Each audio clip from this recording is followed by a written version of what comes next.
I just love when my roommate's at work and I have the whole house to myself to film these podcast episodes because there are times where I am stuttering or just staring at the ceiling and trying to remember my train of thoughts. And I can't even imagine how I sound like from the living room. Now I can just stutter and literally sound like I'm showing early signs of dementia in peace.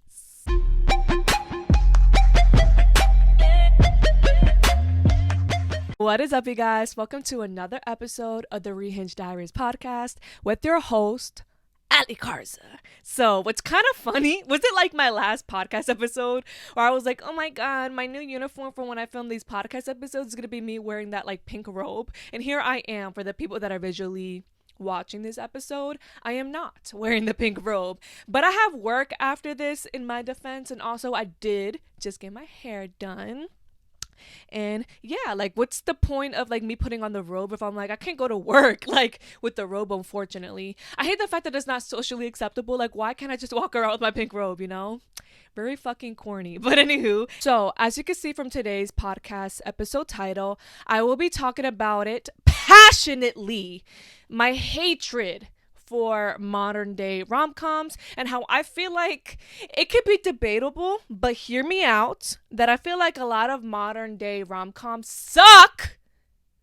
They're caca fucking hot dog water shit because modern dating is haka. It's caca.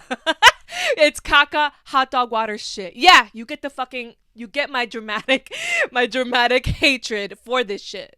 I feel like modern day dating sucks and then modern rom-coms suck, and I feel like it correlates in a way. And I might be reaching, but a bitch loves to fucking reach, and I just have so many thoughts and opinions about modern day rom-coms in general, my hatred for them, and then my hatred for modern day dating, and then how I feel like they correlate in a way.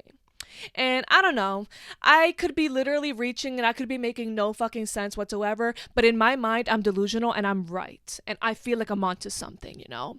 So this is going to be for the people, like, this is going to honestly be to piss off people that are in love with modern day rom-coms. And this is going to be for the people that are with me, and you will be seen and you will be heard, for the people that love older rom-coms, okay?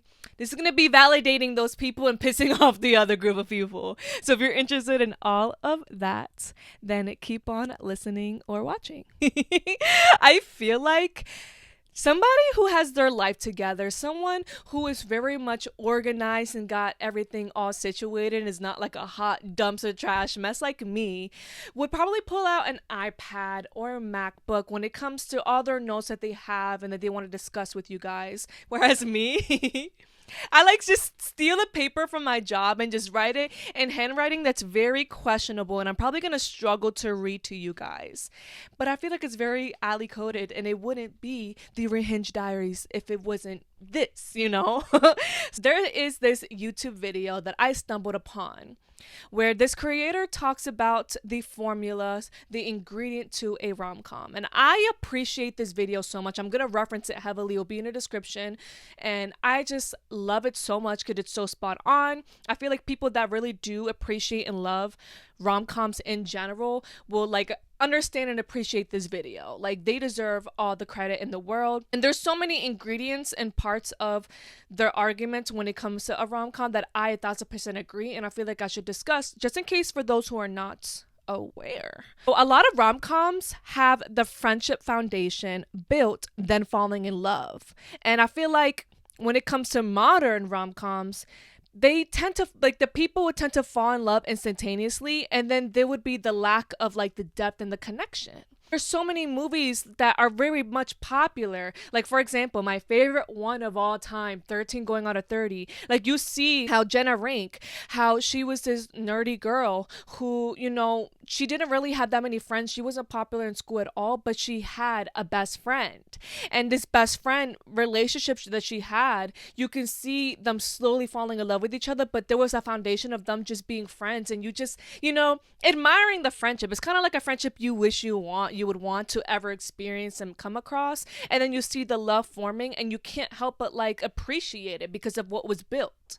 Whereas if it's something so quick, like two people meeting and there's just like instantaneous chemistry, it's like You guys end up together. Okay. Like, like who gives a fuck? Like, okay, oh my god, like you guys got a little cute chemistry going on. Okay, whatever. Whereas when you see that foundation of the friendship turn into love, it's like you can't help but feel connected to it more. Don't even get me started when it comes to the rom-coms outfits and the aesthetics of like the early 2000s, because it'll give you the feeling like as if you're there, like, oh, it's taking place in New York City. You're gonna feel like the vibes, like you're actually there with them. And I feel like a point that was just brought on when it came to that video that I'm referencing that really spoke to me, and I feel like it's like so head on, is the fact that I feel like modern day rom-coms, they're so heavy on following the trends, which is, oh my god, like the aesthetics of like, now, like being so polished and perfect and stuff like that,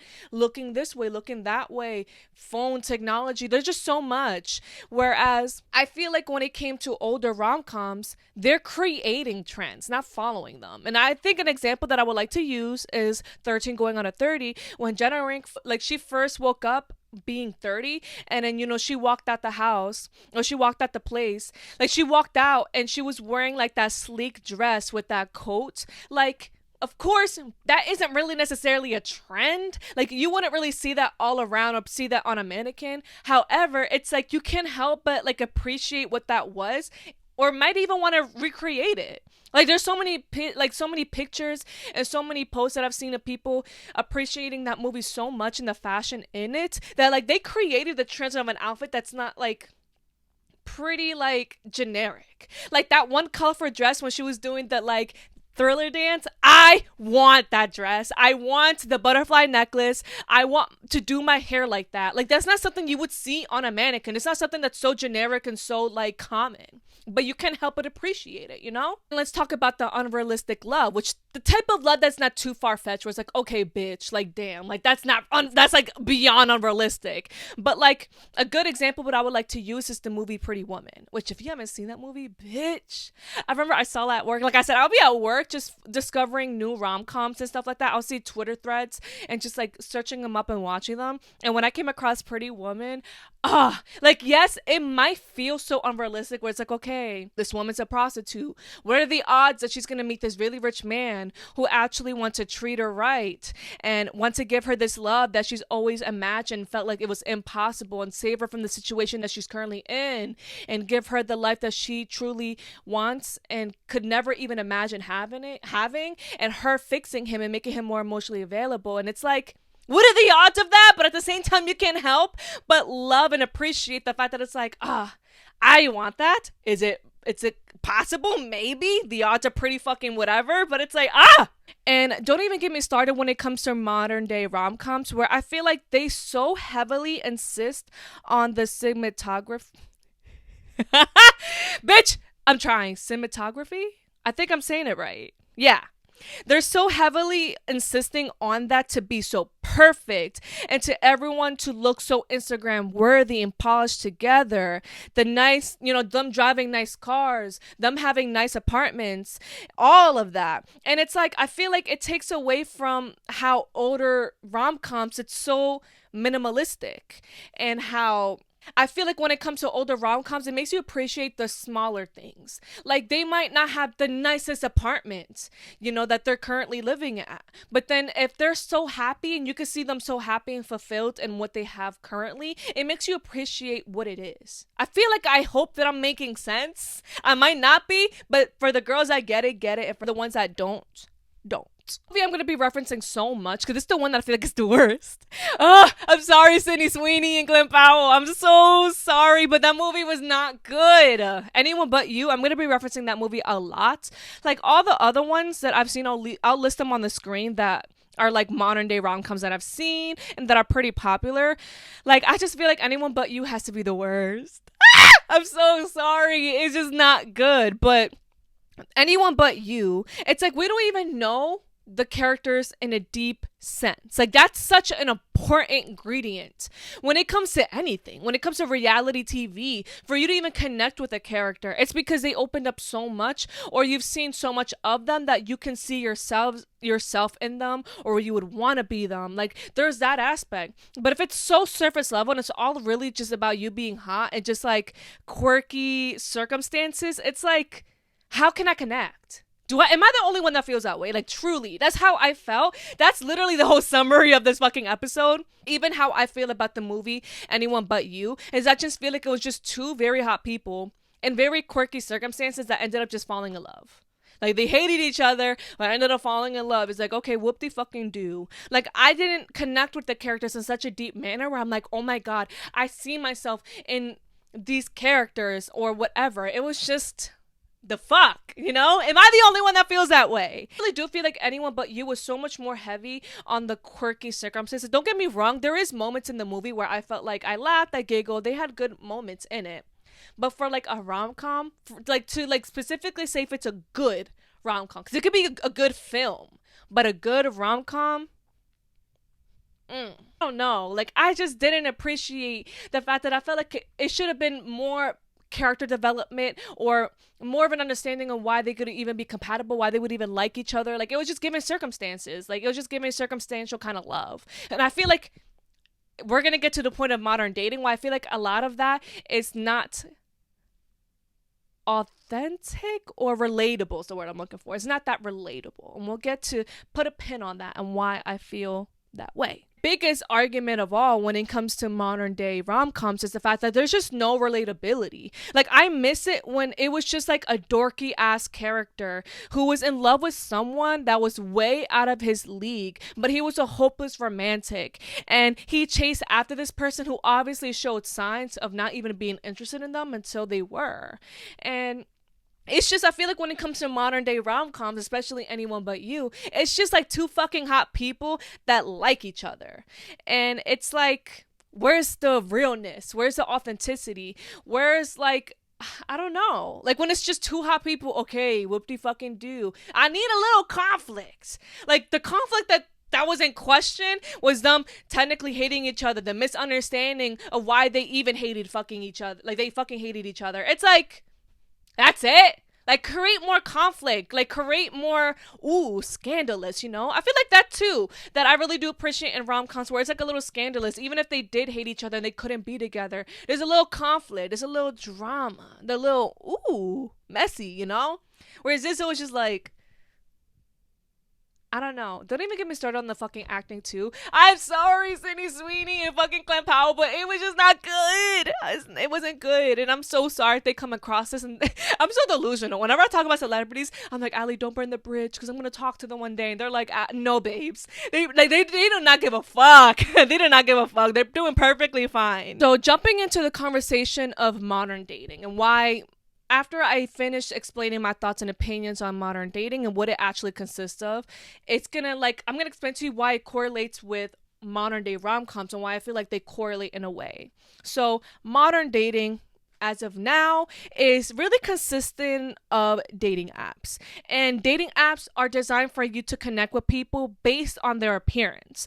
Rather than back then, you had to date someone through meeting them in person, basically just showcasing your personality so you're more likely to feel seen.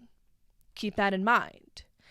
And also, when it comes to dating apps, you're being introduced to so many people. You can literally expand the distance, so meet people that are a bit farther away, or, you know, people that are non-binary, women, men, anybody, because you can even just use dating apps for friendship, like that aspect as well. And it means that you have so many options. Therefore, a lot of people are gonna struggle to commit because they're gonna feel like, well, I can do better. They're gonna always have that, like, that thought in your head where I can do better. This person's cool. This person might be hot. We might be connecting and they may be everything that I'm looking for.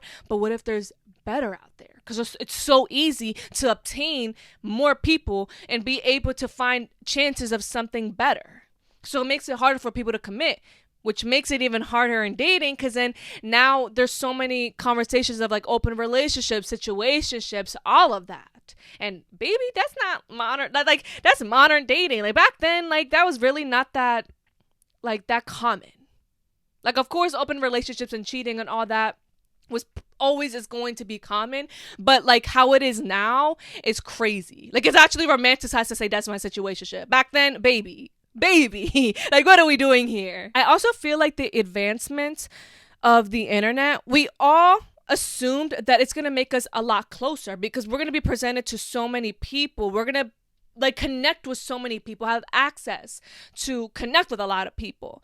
However, I fear that it made us stuck in this epidemic of loneliness and loss of connection, because how can you connect through someone truly, like truly through a screen? Because you can, like, don't get me wrong, I've met amazing people through the internet. Of course, when we talk, you can still have those heartfelt moments, but it will never compare to when you first meet someone in person. Like the sparks immediately, or the connection through that. Like just being in person, body language, feeling their energy in a physical level when you're like with them in person. Whereas through a screen, it would never be the same. If you're constantly just only connecting with people through a screen, it's very easy to feel lonely. It's like whether you want to admit it or not, it's like a lot of us are struggling or just failing to connect with people or just each other in all avenues of life. And because of that, I feel like many of us are yearning for rom-coms more than ever, or even obsessing over the old ones. Because I feel like when we approach rom-coms, whether it's modern or older ones, we view it or just approach it in a way where it's like an escape to a fantasy of what we want. And like I said, given the circumstances of modern dating, it's like, oh, like love. I have to swipe and talk to you. And a lot of dating apps are just consistent of hookup culture. Or even if you meet someone, like the odds are really fucking low or whatever. They're just shit. It's like if you meet someone, it's like they might say, oh my God, you're everything that I want. I love talking to you. We have amazing quality time together. However, I don't know if I'm ready for something serious. In the back of their mind, it's like, okay, you're amazing, but what if there's someone out there that I swipe on that's better looking than you? Or it gives me more. And then it's even another conversation of you swiping through so many people and get so bored of that loop, that constant loop, that you just settle for less. Rather than like finding what really makes you happy, you know? Like you ever, like I feel like there's a lot of people out there, they want to admit it, whether they want to admit it or not, that was just so tired of like the drainingness of dating that they're probably like, okay, this person, if they give me, and they make me feel good and it's just great or whatever, then I'll just settle with you, rather than like actually being in love and connecting and, you know, wanting to share life with them long term. The most traumatizing part of dating in this generation is how much value is put on our appearance. And I feel like I personally find so much comfort when it comes to rom-coms, because a lot of these characters are quirky, they're embarrassing themselves, and or they just tell a story. And I feel like a lot of rom-coms gives us the fantasy that you will just find a person who loves you for you. Like, you can be quirky, you could be a hot fucking mess, you could be emotionally available, you could, you know, not have your life together, but then someone's gonna see you and you'll feel seen. You'll feel so seen and loved, and you would just feel seen and loved strictly through your personality. Because like I said, older rom-coms, you know, there wasn't dating apps. You had to meet people in person. So in order for you to, you know, connect with someone, you had to showcase your personality. Whereas on dating apps, you're immediately connecting with people strictly through your appearance. So your personality is not really going to be taken account of, or not going to be as important. Which sucks. It really does. And I really just miss when all of that didn't matter. When it didn't matter if you had all the followers or all the money or anything like that. Like, you just met someone. It didn't matter where you came from, how you even look sometimes. It's like sometimes you can just connect with someone and you just had a really good conversation and a really good vibe. And that can, like, you know, get you far. And like, that's even more of an interesting story than like telling your kids, hey, I met daddy through fucking Tinder, or I met daddy through Bumble. Whereas imagine like back then how romantic it is when someone's like, oh my God, I was at a coffee shop and I bumped into this person and we just instantly talked over something, or oh my god, I was at a bar and this was playing on the TV, we both connected through that, and then I just wanted their number and we just talked, and there you go. Whereas now it's, hey, I swiped right, and like, it's so what it's so crazy. And then modern rom-coms, I feel like they showcase how being aesthetically perfect is way more prioritized than being relatable, the relatability of it all. And how I feel like when it comes to older rom coms, an important formula was the desire to feel seen and heard. Like, the reason why I love 13 Going Under 30 so much is because the relatability of it. Like Jenna Rink, I don't know if you guys can relate to it, or even if you can't relate to it, you can appreciate it for what it is. The depth of Jenna Rink's character of like, oh my god, I was this nerdy girl who didn't really have friends. Like, the only friend that I had was my guy best friend, and I just wanted to be popular. Like, I just hated my life. I just feel like I was dorky and nerdy, and I just wanted this life for myself that I feel like was going to make me happy. She gets that life, and then she realizes all the consequences that come along with it, and realizes it's not really the life that she wants, and that she should have prioritized the small things in her life, you know? There's that. Or Legally Blonde. I feel like anyone, if you're ever going through a heartbreak, watch Legally Blonde. Like Elle Woods, she was this dumb blonde that people underestimated, saying, oh my gosh, she's just a dumb fucking blonde. And she was like, I'm gonna go to law school because this man that I was so in love with broke up with me because he wants a smart, more well-established girl. She gets into fucking Harvard. I love the quote, oh my god. He's like, how did you get into Harvard? She's like, what, like it's hard? Period, bitch.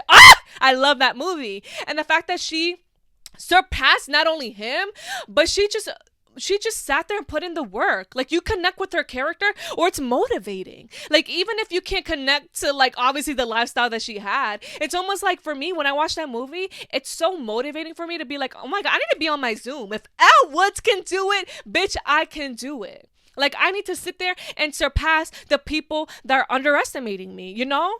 But you cannot get any of that without all of the depth within the character that's being presented.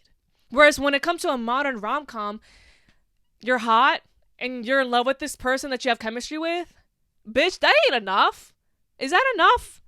Pretty Woman. I love Pretty Woman because we see the depth of this girl who's like, oh my god, times are hard. Like, I'm just trying to get rent. You know, I'm just trying to make sure I have my money, my old cash. And she falls in love with this man who's very rich. And she's like, you know, being shown this life. Like, you kind of root for her. Like, oh my god, she came from the trenches to like this beautiful lifestyle. And then this man is emotionally unavailable who's like, oh my god, I'll have you stick around, but like, I can't promise you anything long term. She stood her ground and said, no, like, I want the fairy tale. I want the love. Like, you just can't help but root for them. Him being emotionally unavailable, him opening up to this woman, her finally getting the life that she deserves. It's like, you would not get any of that if it's not all of this context of all the depth that you get with these characters.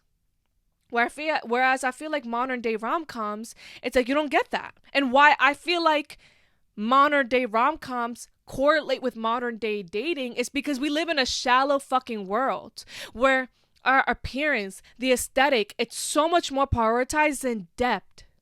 Like, I literally talked about it on my last podcast episode where I feel like art is dead when it comes to music because it's like everything is so superficial. You can make a song that sounds cute, that's perfect for a TikTok sound that goes viral, but where's the fucking depth of lyrics? That's why when I heard Die With A Smile, I'm like, oh my god, this feels relieving. Because you can feel the energy, the relatability of the song of like being in love with someone. Being like so in love with someone that you would want to experience your final moments on earth with them. Whereas if it's just like, I don't know, a fucking a superficial song on TikTok that's just like going around viral everywhere, it's like, where's the depth and connection of that? And I feel like that's why a lot of us now, we're all struggling with, you know, that like loss of connection and like loneliness. Because we live in a very shallow world. Like, dating now, it's swiping. And then if you're one of those people that use dating apps because you actually want to find love or real connection, it's like a lot of people go through those apps because they want to fuck. Like, they just want to hook up. Or they're like, I've always said, like, if I can summarize dating apps, it's like, for me, it was traumatizing because I was in a relationship for 4 years. I was 19. This was what, like 2018? Yeah, 2018 is when I, like was in my last relationship. 2018 to fucking 2023 is when I started dating again. Two different times. Like, I'm sure anyone who's been single for that like time frame, like within those years where I was taken, like that dating always changes every year. And can you imagine 2018? It was still pretty common to meet people like, through like meeting up at bars and clubs and all that. Whereas now, like, no, like, forget about it. It's so much more common to meet people through a dating app. And can you imagine me being in a long-term relationship for 4 years? And I'm like, I'm in the dating world, and I decided to download dating apps. And I'm like, holy fuck, there's only two type of people. To summarize my time on dating apps, only two type of people. It's the people that want to fuck or the people that are so fucking desperately lonely. Those are the two people you will come across. And anyone between, it could fizzle out. Like a lot of the time it fizzles out. Or it might turn into something serious. Like my partner, the person that I'm seeing now, I met them through a dating app. But the thing was, we like kind of had the intentions of like just like being friends and just like experiencing time together and experiencing things together. But then it just happened to just grow into something more, which I think is still beautiful. You can still find love. Trust me. One of the supervisors at my job for a different shift, like he found like his partner that he's been with for 2 years now on Bumble. So it's very much possible, but it's like uncommon. So I don't want to paint the unrealistic standard for people. Like, you will find love through a dating app. It's not always fucking common. There's nothing wrong with that if you don't find love through a dating app. But it's like, I can understand like this generation, why modern day rom-coms suck. Fucking songs a lot of the time suck. Movies, film, like a lot of just shit sucks because we live in such a superficial world where it's like the instant gratification or the instant hits of dopamine. It's so much more prioritized rather than like, oh my God, like actual art that takes time too. Like a lot of us are motherfucking impatient. I hold myself accountable. I'm very much an impatient person, but it's like, damn. Like when it comes to artists that really put their entire all into the music and their craft that they do, it takes time. And then the people that blow up instantaneously and there's no depth or no relatability to whatever their craft is, it's like they fizzle out. And I feel like that's just what it has come down to when it comes to modern rom-coms, because modern dating is just like superficial, you know? Like technology looking aesthetically perfect all the time with all these rom-coms. I want to see two dorky, ugly people fall in love. Like I want the old realness, the relatability, you know? Like when it came to Pretty Woman, the relatability was, oh my God, like she just wants to be loved. She wants someone to save her because she's always been trying to save herself. And like it's like she's saving, like the person that she's in love with, they're both like, they're just saving each other. She's saving him, he's saving her. It's like we don't really see love like that nowadays. So it's like, of course, modern rom-com, I can't really say too much about it. People blame the writing, people blame a lot of shit. I'm onto something, I feel. But it's like, no, it's just the times. We live in a very shallow world. But like I always say in the end of my episodes when it comes to these conversations, what is the solution? And I'll leave you guys to that. But yeah, I think that's everything for today's podcast episode in regards to that conversation. Now for some updates, some life updates. I am really excited for this weekend because the person that I'm seeing is coming over and they're going to meet my best friend and they're going to meet my cousin, which is like my best friend. And it's unfortunate because I really wanted them to meet my sister. But that's a whole nother lore that I'll talk to you guys when I'm ready. Just know that I haven't been feeling very accepted. And then next weekend, I think is going to be the time where I come out to my parents. And it's like, I really am truly only coming out to my parents because it's about fucking time. I'm 25. I feel like there's bigger problems in this world than me liking pussy. Like, I'm sorry. I don't know if I'm the only one when it comes to that, but I feel like there's bigger problems in this world than me just liking pussy. There's bigger problems. I could be in love with the serial killer. I could be with a fucking criminal. I could be a fucking thief. I could be doing, like, there's so much wrong I could be doing. But me just liking the same gender, I don't see the problem. Last time I saw my therapist was in March.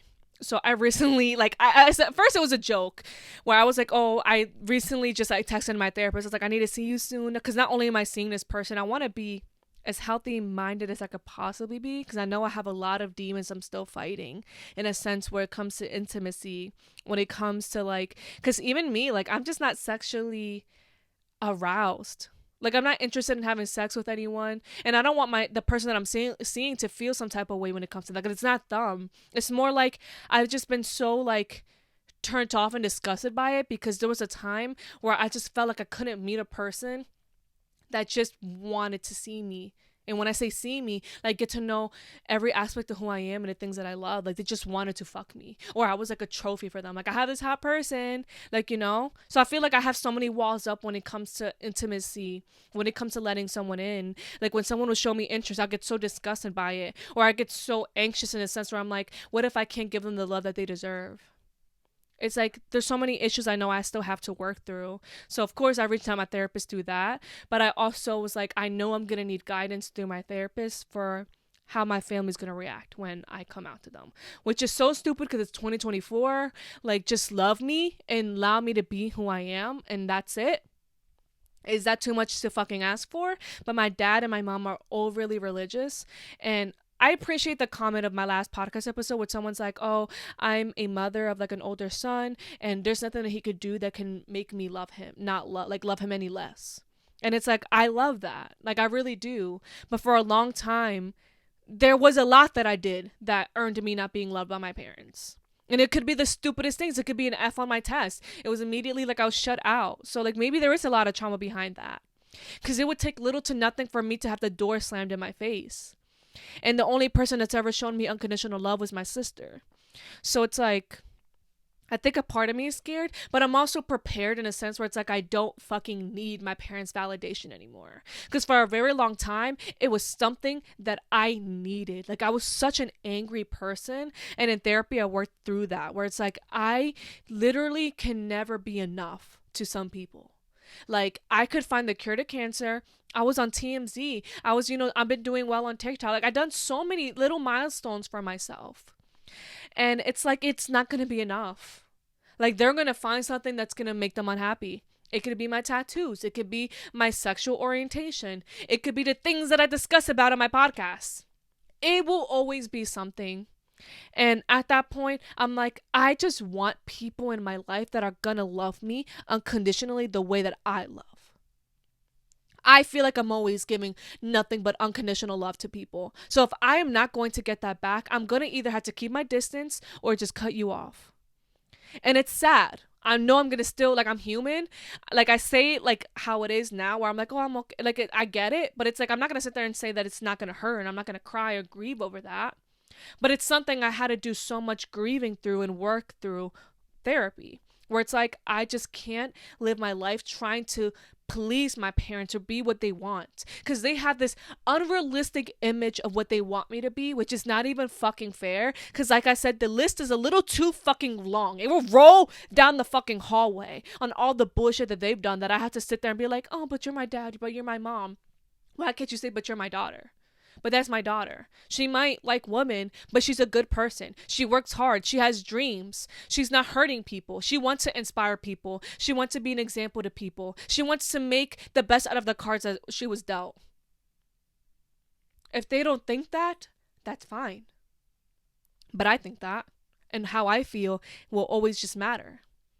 If they look at me in disgust and an embarrassment, that's not my fucking problem. Because I look at myself like, I've been through so much fucking shit that a lot of people would have not survived. My last relationship, a lot of people would have not survived the absolute humiliation and torment, the emotional torment that I experienced. A lot of people have not survived that.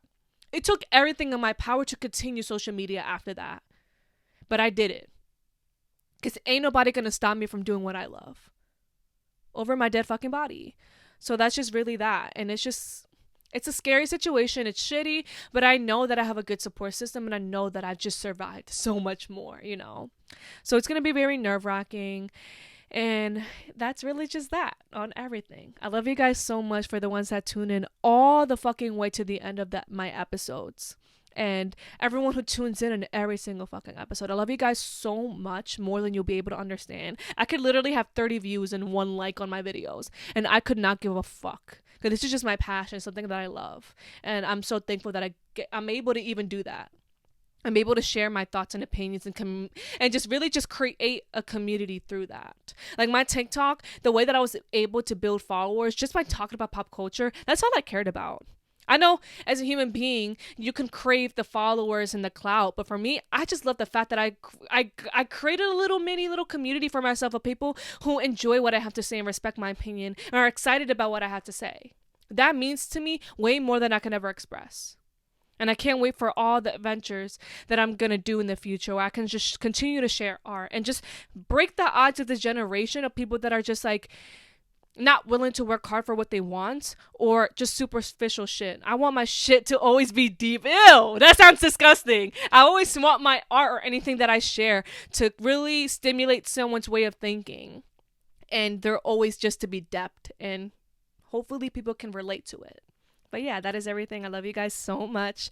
If you're watching this on the YouTube podcast channel, make sure to give it a thumbs up, subscribe, and comment down below. It helps me a lot. I am trying to reach 500 subscribers, so help a girl out. Help your girl out. And if you're listening to this on Spotify, make sure to give it a 5 stars rating. It helps me so much. I'm trying to get that shit monetized. Keep these lights on, you know. Yeah. I love you guys so much. And I cannot wait to see you guys in the next podcast episode. Bye bye.